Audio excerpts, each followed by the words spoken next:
Aku dikonten iki jane ana apa to? Ngene lho, Pak. Saiki iki refleksi kepemimpinan Wali Kota Probolinggo sing 3 tahun. Walah, wis 3 tahun ya. Heeh, wis ora 3 tahun. Saking senenge lho ora krasa. Ora krasa. Nggih, leres niku. Jarene ana lomba parian. Ana Pak, yaiku ngenani refleksi kepemimpinan Wali Kota Probolinggo. Aku duwe panjenengan. Oke, monggo tarik sis. Tuku jeruk ning pasar lagi, mangan telo dicampur sego. Dino iki refleksine Habib Hati 3 tahun mimpin Probolinggo. Cakep. Ya, Cakep. 3 tahun mimpin Probolinggo. Anjir. Refleksi. Refleksine.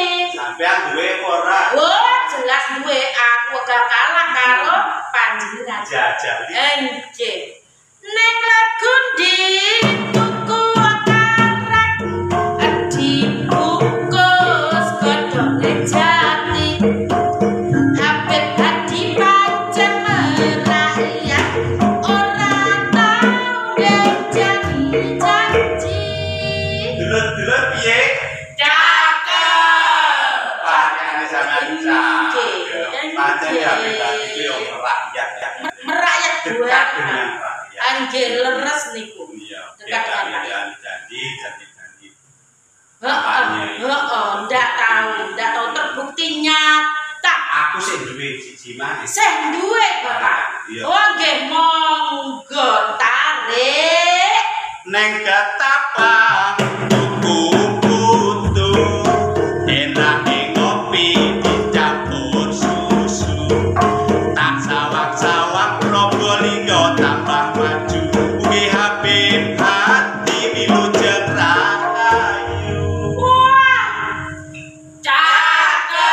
Cakep.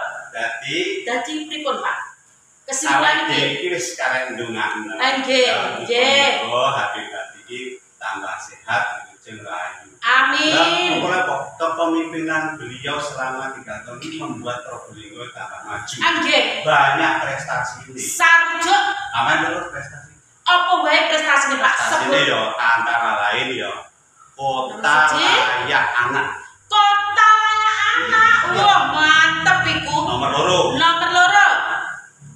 Pak Habib Hatiku Nggih. menjadi kepala daerah penggiat inovasi terbaik se-Jawa Timur. Waduh, wes menjadi ya wali kota. Iya, wis saking akeh enggak iso nyebutnya. Saking akeh. Mantep kowe. Ditungani muga Habib Hati wilujeng Rahayu amin. pancene Habib Hatiku Habib Hati Pancen hebat lan handal. matur nuwun.